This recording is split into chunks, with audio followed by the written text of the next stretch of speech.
Hello and welcome back, audience. My name is MassiveBrad and welcome back to my FIFA 20 Liverpool career mode. Now, before we get into today's episode, I just want to say a huge big thank you for the love and support on the channel. And as always, guys, at the start of today's episode, we're quickly going to look at the games that lie ahead. Up first, we take on the Gunners Arsenal away from home in the Premier League. We then face off against FC Porto for our third game in our Champions League group stage.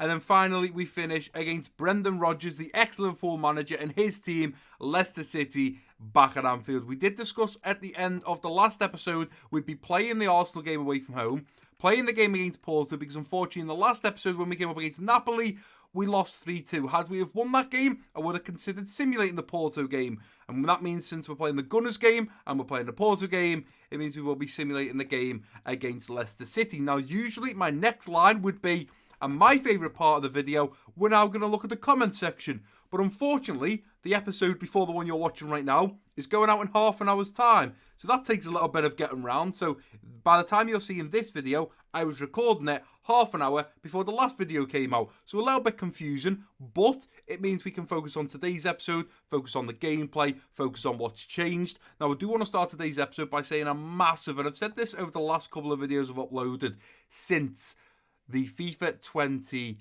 How to Fix Ultimate Difficulty. I've said thank you so much. And I'm going to be honest with you guys, I put it out on the community, I put it out on my Twitter. If you don't follow me on Twitter and Instagram, links are down below in the description. Make sure to give me a follow there. But basically, the video smashed it, and after a day or two, it was at 500 views. And I honestly felt like it had peaked and it was going to start coming down. Then it hit 1,000, and I thought, it's got to start slowing down now. Eventually, it's going to hit that peak, and it's got to slowly start coming down because it's maxed out its views. Then it hit 1,500, 1,500, and it was still going. I was thinking, this is crazy. Then it hit 2,000, and I thought, that's it now. It's got to slow down. Traction's got to kick in. It's got to dip out now. It can't keep growing, surely. Well, ladies and gentlemen, this morning, it hit 3,000 views. That's correct. 3k views. Now, as I've said in other videos, 3k views, I've done more with other videos, but those videos have been out for years. This video has been out 1 week today. 1 whole week today, and it's done 3,000 views in a week. I honestly cannot thank you guys so much for the support, and I'm seeing so many tweets, DMs, YouTube messages, even Instagram messages now. I'm back on Instagram. If you don't follow me, make sure you do. But so many messages saying, Brad, I've used your sliders. I used your slider technique to work out what the best balance for me is, and it's working. So thank you. And so many of you saying, Brad, we can see the hard work and effort you've put into this video, the amount of time it took to record and edit. And yes, guys, it did take me a long time, around 2 to 2.5 hours to record and around 4 hours to edit. So in total, 6 to 6.5 hours, or probably 6 to 7 hours from start to finish for that video. It did take a lot of time. It did take a lot of effort. And that's why I'm so happy to see the great results and so many smiling people that are getting back into fixing ultimate difficulty and falling back in love with career mode. It's important to me to keep the career mode community happy, because although EA doesn't want to keep us happy, as a community, as long as we stick together, we can do anything. So again, I just want to say a massive thank you to all of you guys at home that have watched and shared that video. It means so much to me. Now, going back to the episode that's going up in half an hour, or more the fact, the last episode, I felt there was still a couple of issues. There was a highlight where Naby Keita was caught by the Aston Villa right back in the first game that we played against Aston Villa. It was about 70 minutes in. The Aston Villa player had been on the pitch for 70 minutes. Naby Keita had been on for about 2 minutes. And he caught him. And I felt like that probably shouldn't be happening. As teams play and the longer the game goes out, the more stamina drops, the less the pace is. And I felt like Naby Keita should have got away from him. But I ignored it and I thought, you know what, we got the win, we'll carry on. And then in the game against Napoli, Mane tried to get away from a player, and Mane was caught. Now, Mane was caught by a player, I do believe, called Manolas. Now, I looked into their pace. Manolas has a pace of about 75 or 76, I do believe. Mane's in the 90s, but somehow Manolas kept up with him. So what I said at the end of that episode is I'm probably going to make a few more adjustments, and I did make those adjustments for the Dortmund episode. And I just want to remind you guys, if you haven't watched the Dortmund episode, what exactly I've done in the Liverpool career mode as well as the Dortmund. This is just what I have changed since the last Liverpool episode. The Dortmund episode, I did talk at the start about what I've changed, and I'm also going to talk about it at the start of today's episode. I took the pace and acceleration of the CPU from 50 to 48 and felt like it wasn't too right. I've now brought it down to 47. I played the Dortmund episode with it at 47. It felt a little bit more balanced, but I think it may need to come a little bit more. Now I'm going to play today's Liverpool episode on 47 pace and acceleration. If I still think there's players that are too fast and they're keeping up with our players, then I'll drop it down to 46. And like I've told you guys, it's just about counteracting. It's about trial and error. So I'll come down to 47. If it's still too fast, come down to 46. And you just slowly got to move it down until you find that right balance. That's the whole point of that how to fix ultimate difficulty video that I put out. It's about finding the right balance for you. And unfortunately right now, at 48 pace, it wasn't the right balance. Maybe at 47 in today's episode, it'll be a lot more balanced and a lot more enjoyable. But we do take on the Gunners Arsenal away from home in this first game. We're just going to get straight into it now. I don't have to do the comment section. We're not doing fan objectives in the Liverpool career mode, so we can focus today on enjoying the gameplay and hopefully getting some incredible wins, especially with this first game at the Emirates Stadium against the Gunners. We have gone with Sadio Mane out on the left wing, Bobby Firmino striker, Salah out on the right wing, Gino Wijnaldum linking up with the captain Jordan Henderson in the central midfield roles. A little deeper, we've got the Brazilian man Fabinho in the central defensive midfield, and then Robertson and Van Dijk, Gomez and Trent at the back with Alisson between the sticks. Let's get into this game against the Gunners. Let's kick off today's episode with a win. Come on, Liverpool, we've got this. Wow, they've got Witsel. Axel Witsel, we use him a lot in the Dortmund career mode. He's a cracking central midfielder, that's for sure. They've got Aubameyang and Lacazette up top. A lot of pace up top for Arsenal, as well as Pepe. Certainly not going to be an easy game, but I'm hoping we should be able to do over Arsenal. I'm confident, I'm excited. And as Lacazette does get us kicked off in his first half period, let's get it on the way. And come on, Redmen, we've got this. I was expecting Mane to kind of run with the ball there. He's not going to. Here's Mane through to Gini. Through now to Bobby. Bobby going to lay it off there now to Gini. Going to hit his first time. Referee!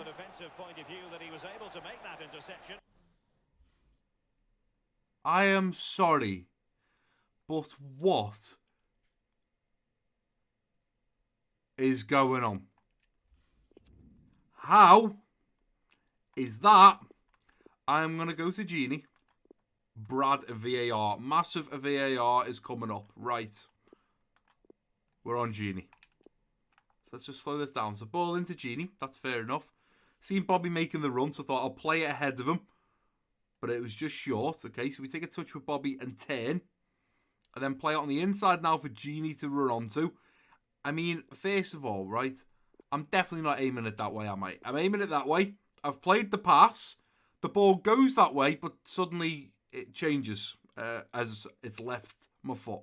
The ball has left my foot and it's still moving, but it's going somewhere else. Regardless, the ball comes through to Genie, okay? Genie powers up. Oh, maybe he does. I'll tell you what, maybe he does get the ball. Maybe he does. Maybe that's on me, okay? We'll have to have a little look now. So as the ball is played in, yeah, I think he may well get the ball there, you know. So the ball comes in, he slides in. He hasn't caught Genie yet. And does he touch the ball? He does touch the ball. Okay, fair enough. He does get a slight touch on the ball. There's the connection. And then he follows through and takes Genie out. Okay, we'll let you have that one, EA. We'll let you have that one. There's Genie. There's Pepe. Edge of the box now for Blaise Matuidi. Lets it fly. And Alisson's got that one. We'll calm this down now. Need to start to relax a little bit as we look to throw the ball out. The referee is going to blow for half-time at the Emirates. Tough one. Tough game in that first half. Although, I suppose that's what we've wanted to do. But we want to get it a little bit more balanced. And I wouldn't expect us to be beating Arsenal. I would probably, in real life now, expect us to be beating Arsenal, 4 or 5-0 by half-time. Because Arsenal, well, they're really struggling this season. But first half, I'd say it was a pretty poor performance from ourselves. We are going to jump back in to the second half with Bobby Firmino kicking us off. We need to up our game. We need to focus. And we need to get a few more shots on target. And hopefully, only time will tell whether we're going to be able to do that. Here's Bobby. Through now to Mane. Mane going to cut back. Mane's on the edge of the box. You look at bend the one with Mane. Bobby's there to follow it up, and it's a comfortable save for Leno. Into Fabinho. Nicely done. Bobby laying off now to Henderson. Henderson lands one up. It's a good strike from the captain, but a comfortable save for Leno. It's still 0-0. We're still waiting for this goal. Minamino going to drop the shoulder. Here comes Minamino now. Darting forwards. Minamino in behind. It's a great strike. Someone should be there to finish up. Why the Oxel no one run at that one to try and follow it in? I have no idea. Here comes Aubameyang. Keep going, Gomez. Uh-oh, ball into middle now for Lacazette. Lacazette on the right side gets a shot off. No! He's offside. Could have been 1-0 Arsenal there. Nicolas Pepe now making his way to the bench for the ex-Liverpool man Suso, who they must have bought from AC Milan. This has been an abysmal game. Here we go, let's play it through there now to Minamino. Still Minamino. Play it through now to the Ox. The Ox through to Mo Salah. It's cleared away. What have we got to do here? We're in the header. Flick it on. And again, it's Mane. Through now to Minamino. Minamino. He's put a wide run at the end of the game.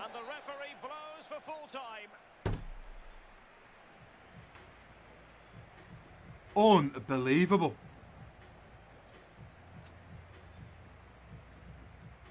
Well, how's that happened then? How has that happened then? Minamino, with a second to go, spews it wide. That was a chance there. I have to say, our front three, we're poor. Very, very poor. And I think the stats should probably reflect that. A yellow card for Fabinho and a save from Alisson. And they are the only highlights. We were poor. Arsenal, 7 shots, 5 on target. We had 5 shots, 4 on target. Arsenal, on paper, overpowered us. Possession, shots on target, and also shots. Maybe we should have lost that game, and maybe a little bit of luck on our side as good as a point at the Emirates. Disappointed with the result, but I've got to stay strong because up next we do have a Champions League game that we now have to focus on.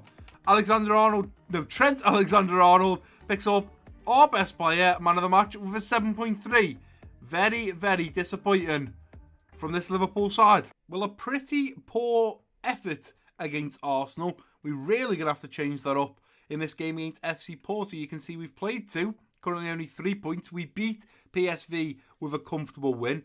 We've then lost to Napoli 3-2. For our third game, we need to bounce back and we need to beat Porto. Bearing in mind that a team, after 2 games, have only got a point from a potential 6. We should really get the win. I've made a couple of changes. I've brought the likes of Divock Origi instead of Bobby Firmino. I felt like Bobby Firmino was a little bit poor. I didn't feel like Bobby Firmino played to his full potential in that game against Arsenal. He didn't really come up to standards of what I expect. So we drop him, we rest him for the game, we play Divock Origi, and we hope that he can get back for the final game against Leicester in today's episode, the simulated one, and maybe he can get himself on the score sheet. But we have gone with Sadio Mane out on the left wing, Divock Origi at striker, Mo Salah out on the right wing, Gino Wijnaldum linking up with Jordan Henderson in the central midfield. A little deeper, we've got Fabinho in the central defensive midfield, and then Robertson and Van Dijk, Matip and Trent at the back with Alisson between the sticks. Another change is Matip now coming in for Gomez. Unfortunately, Gomez's stamina isn't as good as Van Dijk, so he had less energy, only about 80% fit, and I don't want to risk losing Joe Gomez because he is our main centre-back, and the main partnership in our centre-back 2 this year is Van Dijk and Gomez, so I want to make sure they both stay nice and fair, so Matip is coming in for an unfit Joe Gomez. Come on, lads, we have to do it for the home fans. Not the home fans, the away fans, and also these guys at home. They've watched that Arsenal game. You guys will have just watched the Arsenal game and thought, you know what, Brad? That wasn't great. That was a bit poor. And all I can say is, I feel like I've found my match now. I'm not winning 4-0. I'm not losing 4-0. It's pretty level, and that's what you want to do. And then as I start winning games, I will improve myself and hopefully go on to become a better FIFA player later on down the line. But it is going to be FC Porto to get us kicked off in this first half period. Let's get it underway. And I'm hoping Divock can do some damage. Gini now going out wide to Mane. Here's Mane. A little bit of skill. Mane puts a nice ball in. For Mo Salah on the edge of the box. Who's going to hit it on the volley? And it's a great save again from the keeper.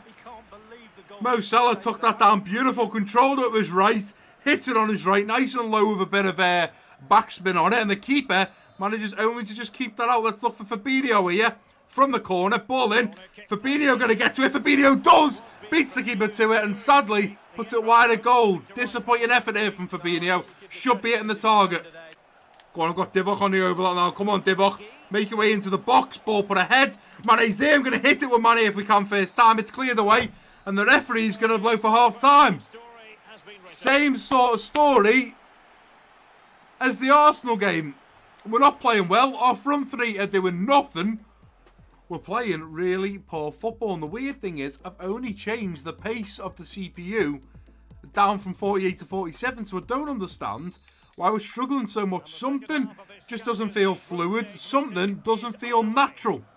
I don't think any other time we would have struggled playing that ball. Divock laying it off now to Mane. Mane through on goal. Divock's going to follow it up. Keeper saves it. It's cleared away. Got to be careful that ball through the middle now. That's a problem.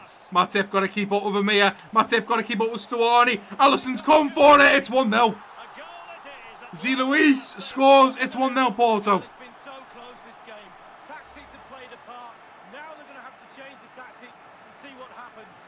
The players, my players, are not in right positions. I've had Mane on the right wing so many times. Trent playing at centre-back. We make the changes, but I think it's too late. I don't think we're going to get a win out of this game. Come on, Minamino. Come on, son. Go. Minamino through on goal. Yes! Finally! Finally! He could have done that against Arsenal for me. He didn't. But with 5 minutes to go, we've equalised. It was well done. Great ball there from Gini to put it through onto the running path of Minamino, who buries in the back of the net. It's 1-1, so we're getting a point, but we need all three. Come on, lads. Go up the line. Oh, what is that? Ball trend. So this group stage confrontation is over, and in the end, the sides couldn't be separated. How are we drawing with FC Porto, ladies and gentlemen? How is that happening? There's just no way.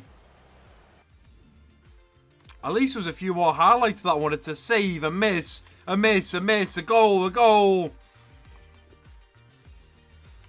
Stat-wise, we were the slightly better team, but on paper, probably pretty level there. Gini Wijnaldum picks up man of the match with an 8.1 rating. What is going on in today's episode? What is going on? A draw to Arsenal. And now a draw to Porto. Where are the wins? Well, it only feels right to start this next segment with an apology. We've drawn 0-0 with Arsenal. We've drawn 1-1 with Porto. And that's all you guys have had in today's episode. I think I've definitely met my match. I think something still needs adjusting. I feel like a lot of my players are constantly out of position. I feel like in that game, Matip and Van Dijk were too far up the pitch. I felt like Trent was always drifting into the centre-back position. Mane was constantly drifting over to Mo Salah's side. Mo Salah was constantly through the middle of the field. Divock Origi seemed to stay really deep and he wasn't a striker as I need a striker to be. I think, unfortunately, with EA's latest patch, it's pretty much ruined everything, whether you've done custom tactics, formations, so I think it's pretty much ruined everything, and I think I really need to look in to the sliders that I use again and maybe look at position, and I think I might need to go in to my custom tactics again and have a little adjustment there because the game doesn't seem to flow. It doesn't seem like fluid. It seems quite still robotic, and sometimes you play a simple pass but it's going somewhere else. Unfortunately, even with my sliders now, I'm going to have to adjust them again because it still doesn't feel right. But we have now got a hope that we can turn it around in today's episode and get a win at home in front of the home fans against Leicester City. And this is the lineup we are putting out. You can see Mo Salah, Gini, Van Dijk, Robertson, Alisson not fully fit. But a game against Leicester, they're a great team. Brendan Rodgers is doing wonders for them in the Premier League right now. we can't afford to play a weaker team. We have to play players, although they're not fully fit, we have to hope they don't get injuries, and we have to put on a good performance. But we are going with David Neres out on the left wing, Bobby Firmino striker, Salah out on the right wing, Gino Wijnaldum linking up with the Ox in the central midfield, a little deeper with Marko Grujic in the central defensive midfield, and Robertson, Van Dijk, Gomez and Klein at the back with Alisson between the sticks. We have been unfortunate to not get a win in today's episode in the games we've played, but as we get the players warmed up, can we win the simulated game? Can we? Yes, we can. We can win 3-0. So what's going on there? I draw 0-0 with Arsenal. I draw 1-1 with Porto. And in the simulated game, well, we beat Leicester 3-0. I should have just simulated all the games in today's episode. Why didn't I think of doing that? Regardless, Maddison picks up a injury in the 17th minute. Gino Wijnaldum scores just before half-time in the 41st. Later on in the 59th, Salah scores. And the other goal that come from Marko Grujic or CDM must have been scored before 17 minutes. So by the 17th minute, we were already 1-0 up. So a great performance there from Liverpool. A clean sheet, a victory, and 3 points. We'll take that at the end of today's episode. Well, I think before I record the next episode of the Dortmund career mode or the Liverpool career mode, we need to make a few more adjustments. I thought I had the balance right, but now as I'm playing more games, I realise I haven't. I feel like we are overpowered still a little bit. I feel like we're still not able to run away with a ball. I feel like players aren't making the right runs for me. So I definitely think a little bit of tweaking it needs doing. Maybe not to the CPU, but maybe me as a player. Maybe increase the fact that I'm trying to play a correct pass and the pass error is playing it somewhere else. Maybe I need to decrease the fact of my pass error. I will have a little look at it and have a little test over the next couple of days to see what I'm going to do. But for me, it doesn't feel... It just doesn't flow right for me right now. It still feels very robotic, and I just want the game to flow. I don't want to play some good football. And right now, with the sliders I'm using, I'm just not getting that. But as we have now advanced all the way to the next game for the next episode, we are taking on second position Spurs, who are currently joint with Frank Lampard's Chelsea and Pep Guardiola's Manchester City. It's not going to be an easy game away from home to take on Spurs. They were the Premier League champions in Season 1. We have a current 2-point gap between Chelsea, Man City and Spurs. So if we were to beat Spurs, we potentially push the gap between us and Spurs to 5. And depending on how Chelsea and City get on, we could push that gap to a maximum of 5. I'm pretty sure probably Chelsea or City are probably going to win or at least get a draw. So I don't believe for 1 minute we're going to push the gap too big. But we can start putting a little bit of a wedge between us and Chelsea, us and Man City, and us and Spurs, especially when we play Spurs in the next episode. And then as we go on and we play Chelsea and Manchester City, as long as we get those important wins, we can start building that gap and pushing away from the rest of the pack. But I think that is going to do it for today's episode, guys. If you have enjoyed it, please do give it a big thumbs up for me. Don't forget to drop your comments down below. If you're new around here, click the subscribe button. Don't forget to share this video with your friends and family. And I've been MassiveBrad. Peace out.